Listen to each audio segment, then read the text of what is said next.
Sim, começamos. Bom dia, colegas. Quero primeiramente agradecer a vocês por terem vindo, todos. E até eu perguntar, da onde que você é? Eu sou de Belo Horizonte. Belo Horizonte, daí tem mais um que é de Maranhão, que é outro colega? Piauí. Fernando. Você? Eu sou do Rio Grande do Norte. Rio Grande do Norte, daí tem qual? Eu não vou lembrar dele. Mas o pessoal que é acho que é da Bahia, né? Tem, né? Depois eu pego e anoto certinho o tempo. É porque o tema é esse tipo de, esse contexto de linguagens, vamos dizer, periféricas do que é ser brasileiro, do contexto, o conceito de ser brasileiro de cada região que muito bem foi sintetizado na Semana da Arte Moderna. Então, que está bem representado, acho, né, professor? Igual ela falou, tem um aluno de cada região do Brasil. Aqui, ó, primeiro eu vou passar para vocês, esse aqui o professor comentou até se interessa. Esse aqui é sobre Raul Neves. Joel Neves, até sobre o barroco, a filosofia no barroco mineiro, as ideias da filosofia no barroco mineiro. É um material interessante para a nossa área de filosofia do Brasil, no Brasil, e ainda mais sobre a concepção de filosofia no barroco, na época do barroco. É muito interessante o trabalho. E aqui os livros também. Esse aqui é a versão que eu quiser passar que eu usei para o texto. Então Raul Bopp e Cobra Norato no centenário da Semana da Arte Moderna, 1922-2022. Aqui o texto eu vou mandar para vocês com a correção final. E primeiramente a questão sobre o motivo não vou dizer esquecimento, o motivo dentro acho que da história da vida do Raul Bopp, tanto como ele se ausentou como carreira diplomática, ele ficou mais fora, acho que do Brasil trabalhando e depois retornou. E talvez não teve uma ligação direta no engajamento pós-Semana da Arte Moderna e depois de 1930, 40, e se fez talvez não um distanciamento intencional, mas geograficamente, temporalmente, houve um distanciamento da obra dele, do papel dele, dentro do contexto que ele ajudou a formar. Tanto que a revista de Antropofagia, ele foi o gerente, e até numa entrevista que tem no livro ali, que ele deu para sua colega, como que é? Da José Olímpio, a editora. Para Maria Amélia, né? Maria Amélia, Ele falou, ele meio que não querendo tomar os louros para ele falou que ele não teve uma parcela importante. Tipo, ele, eu não tive muito. Mas ele foi o gerente da revista, que o primeiro volume saiu em 1928. E a revista qual? A revista de Antropofagia.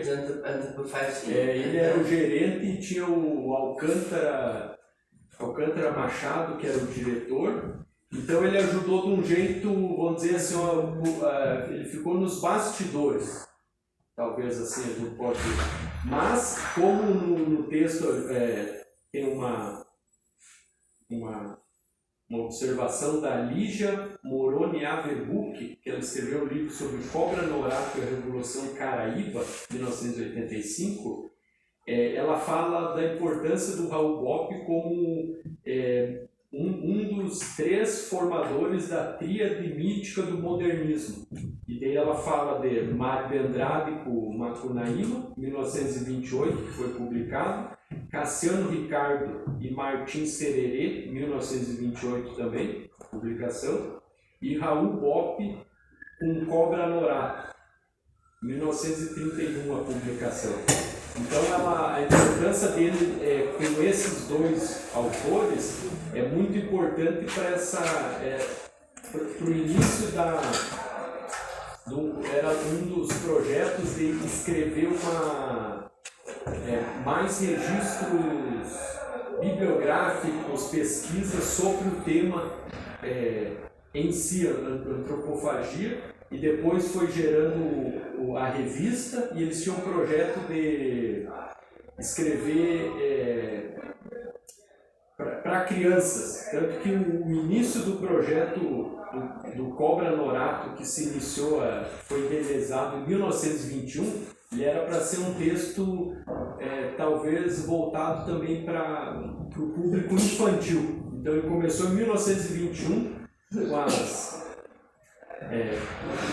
nas viagens que ele fez de estudo. Esse projeto, 1921, ele escreveu em 1921.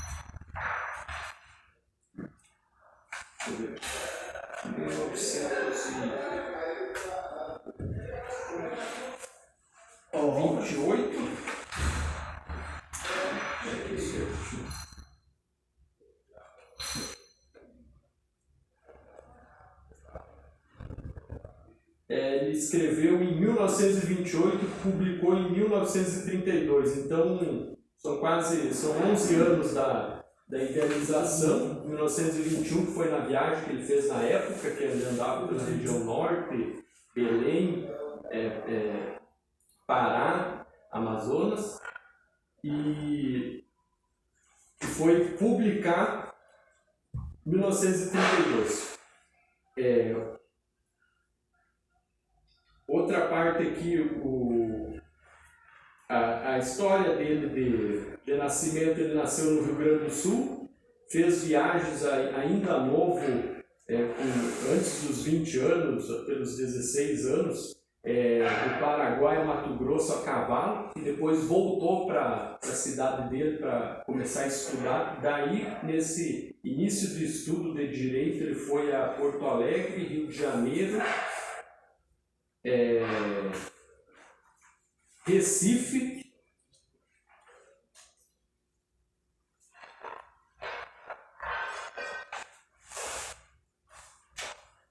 Belém, Porto Alegre, Rio de Janeiro, Recife, Belém, onde que ele estudou. De qual cidade do Rio Grande do Sul que ele era, Juliana? A senhora professora, na época ela era Vila Pinhal, hoje é Itaara, mas na época era distrito de Santa Maria. Ah, tá. Você também é de Santa Maria? Não, São Luís Gonzaga nas Missões, bem divisa com a Argentina. Entendi. Santa Maria está bem no centro, e só que ali a abertura para Uruguai e Argentina ali é mais perto e por dentro da Argentina para o Paraguai do que por fora. Sim. Então acho que até historicamente tem o caminho das missões, que é Paraguai, Argentina, Rio Grande do Sul, Chuí, vai até Colônia do Sacramento. Tem um caminho, uma rota assim, Sim. ele corta bastante essa parte geográfica, e acho que era a rota desde 1600, desde da parte dos jesuítas, não tinha essa fronteira que a gente vê hoje. Então o trajeto seguia da Colônia do Sacramento, entrava Rio Grande do Sul, Argentina, Paraguai, que unia toda aquelas missões ali. Então até hoje na parte cultural não tem muito essa divisão de fronteira, porque você chega tanto Paraguai, Argentina, Rio Grande do Sul, Uruguai, região de fronteira ali você na parte cultural tem a língua, mas o elemento que une, ele não tem uma fronteira específica assim. Porque antes não tinha essa fronteira nova que é do Brasil, no Rio Grande do Sul até o Rio Uruguai, era no meio aqui, então foi feita a fronteira, mas continuou a cultura ali, então quase que a fronteira é simbólica, é real, mas a cultura que veio antes continua ali e não tem tanta essa divisão acentuada assim, em certos elementos de música, dança, culinária, a parte histórica, ela foi separada pela fronteira geográfica depois. E esse é um dos elementos até na parte linguística que é interessante. Tem trabalho sobre isso, sobre a fusão das línguas em qualquer país em região de fronteira. Tipo, eu não conheço. A citação do trabalho fala sobre Alsácia-Lorena. Qual que é a região lá, professor, da França que tem 3 línguas? Tem 3 línguas. Francês? Não, França, acho que é no sul, que é França com A Suíça possui 4. acho que é essa aí que ele dá um exemplo da fusão de até 3 idiomas numa mesma localização, porque é um ponto de, não sei se é Alsácia-Lorena, fala francês. Italiano, alemão e romeno. Algumas coisas assim, ele fala de 3 línguas e é muito produtivo porque quando você tem ela com as 3 línguas ou num caráter nacional de reconhecimento, você consegue dar autenticação para mais de uma, até nos documentos oficiais. Daí na América do Sul, eu acho que o único país que tem esse reconhecimento de 2 línguas no país é o Paraguai, que no Paraguai é público, governamental, é Guarani e espanhol. A documentação, tanto que a fala, a gramática deles, o trabalho deles nessa parte de Guarani é reconhecido internacionalmente, mas além de ser reconhecido, ele é funcional no país. Então, muita coisa de documentos, eles são feitos na língua para manter o registro histórico do processo de qualquer evento em 2022 na língua guarani também, para não ter essa questão que geralmente a gente tem na pesquisa histórica, que já eu penso, intencionalmente elaborado assim, ser contestado por não ter fonte histórica. Você sabe que a tradição possui, os costumes possuem, mas daí quando chega na questão, tem prova material, documental sobre isso? Não. Já não tem por esse modelo de você destrói e constrói em cima, porque ninguém vai destruir a sua própria casa para desenterrar alguma coisa. Então isso é um modelo antigo de tática de guerra, de ocupação, que você, em qualquer lugar que você vai, no Brasil talvez o que é mais acentuado é a questão dos sítios religiosos indígenas, onde era sagrado para o índio, você faz uma capela, você faz algum culto, porque ninguém vai mexer naquilo depois para saber o que tinha no passado. Então é estratégico você soterrar, construir em cima para não mexer embaixo. Não mexer, vamos dizer, no passado, na história, vai dar problema, vai dar transtorno, Isso é intencional, não é por acaso. Então, é interessante isso, porque nessa construção do ser brasileiro, das identidades, dentro do marco de legislação educacional, onde tem comunidades autênticas indígenas, eles aceitam o ensino médio, ensino fundamental, até ensino superior, tratando da língua nativa daquele local. Eles dão essa abertura, tem respaldo na Constituição, na Lei da Educação. Se tem uma escola dentro de um território federal indígena, a prioridade é na língua indígena e português, para manter as duas.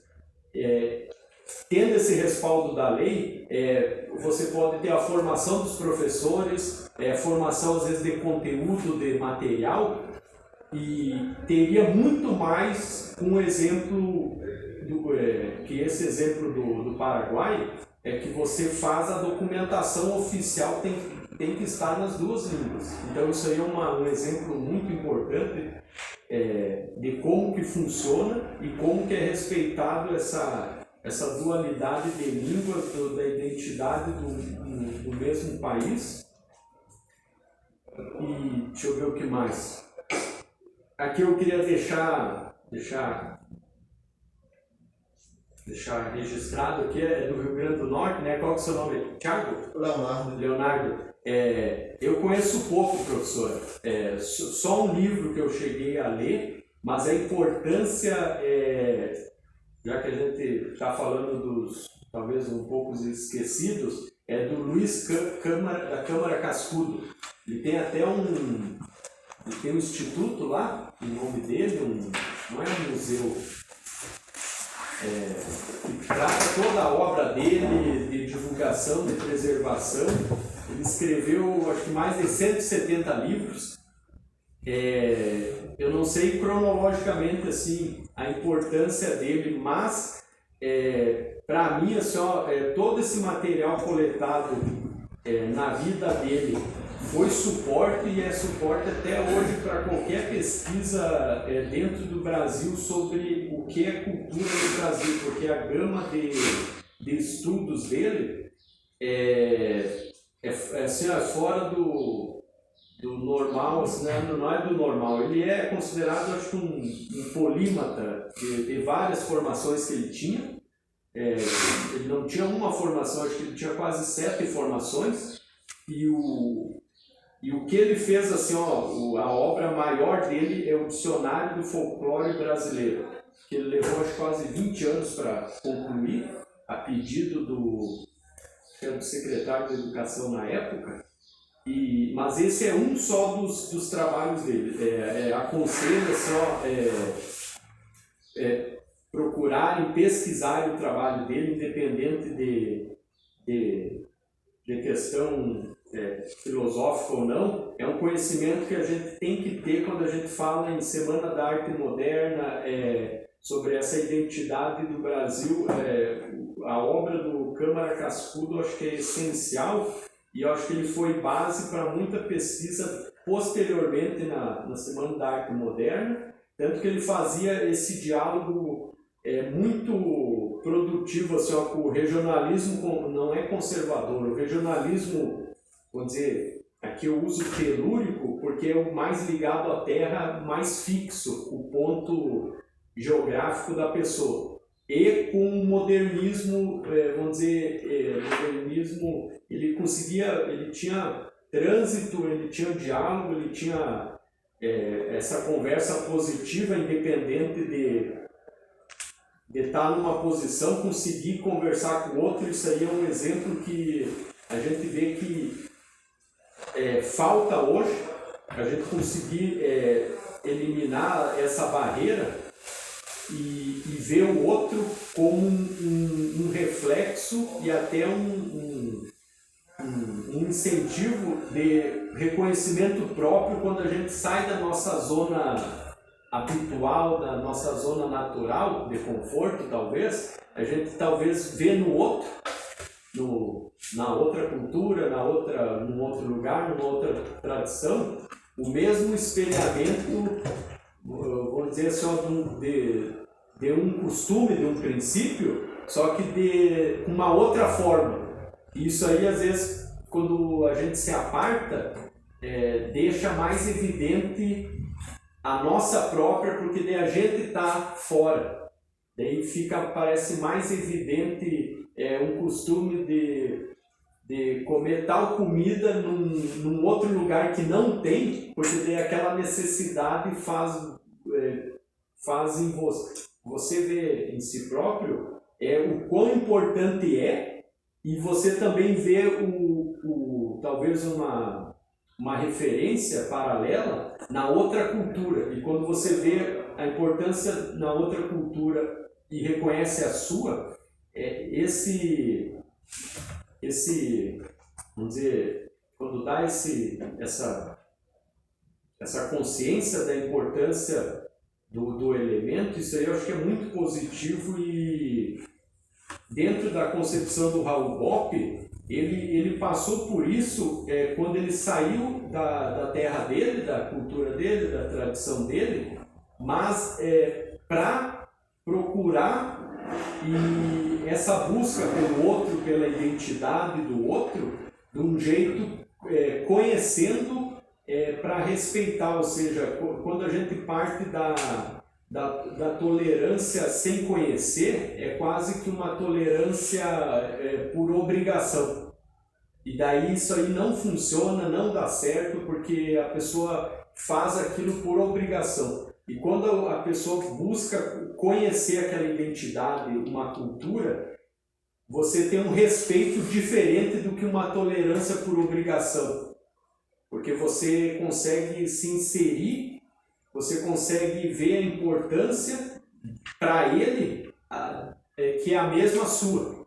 Então ele sai desse âmbito de tolerar, de talvez reconhecer o outro só por obrigação. Não, você conhece, você sabe a importância, você às vezes participa do mesmo problema, você sente na pele a falta que às vezes em certos lugares a água é abundante, mas às vezes no Nordeste a água lá é muito importante, e o desperdício que a gente faz em outras regiões lá a pessoa talvez indo para lá a pessoa iria ver assim, teria que dar um valor maior para uma coisa que a gente tem, e a necessidade faz ter às vezes o conhecimento de certas coisas que são essenciais, que quando a gente tem abundância a gente não dá valor.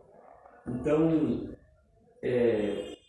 isso aí é muito importante, e a trajetória dele fez isso, ou por vontade própria, essa formação dele quase percorrer todas as regiões do Brasil, das 4 regiões, 5, Sul, Sudeste, Nordeste e Norte, e concluir essa formação dele como pessoa através de uma obra. Até eu queria perguntar aqui, o Caraíba, ele é uma tradição típica do Pará, do Maranhão, você sabe? Os índios Caraíbas, Belém do Pará, Maranhão? Posso? Não sei. Rapidinho aí no Google alguém acharia. Paraíba. Caraíbas. Os Caraíbas.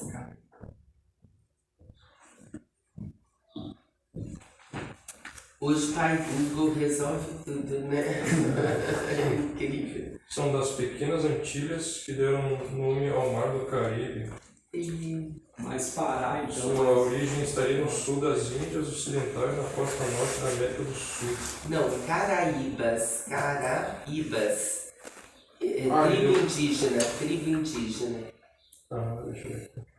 Não é Caribe, não, é Caraíba.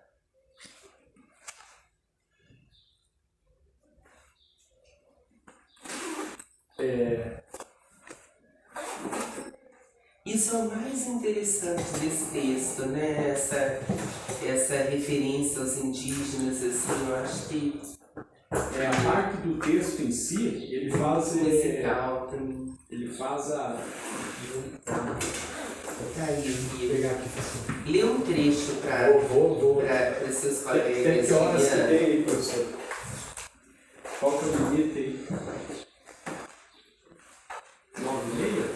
Hã? 9,5? Não, tá, a gente tá. Nós estamos É que eu fazendo separei. 2 alunos a cada manhã, então você tem bastante tempo que você pode desenvolver aí.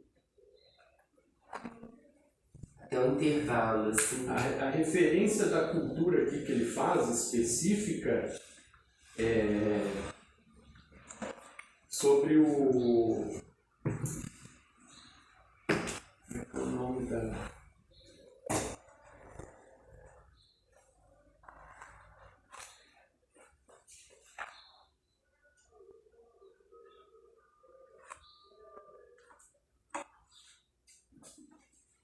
Tem um espetáculo maravilhoso, Cobra Norato, feito pelo Giramundo, sabe? Com bonecos, assim, maravilhoso, mas maravilhoso. Ainda com quando o Álvaro Apocalipse era vivo, né? Sabe? Eu separei aqui um pedaço, que eu vou deixar para ler depois. Aqui só para completar, o Giramundo foi a partir de 70? Foi. Foi, né?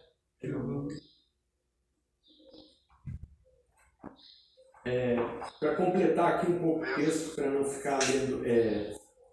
Então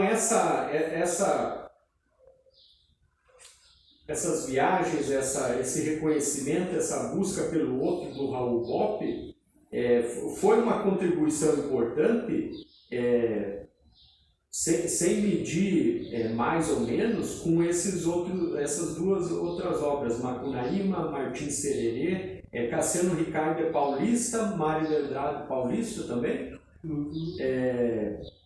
E eles tiveram essas 3 obras, cada uma dentro de um contexto. A mais conhecida é Macunaíma.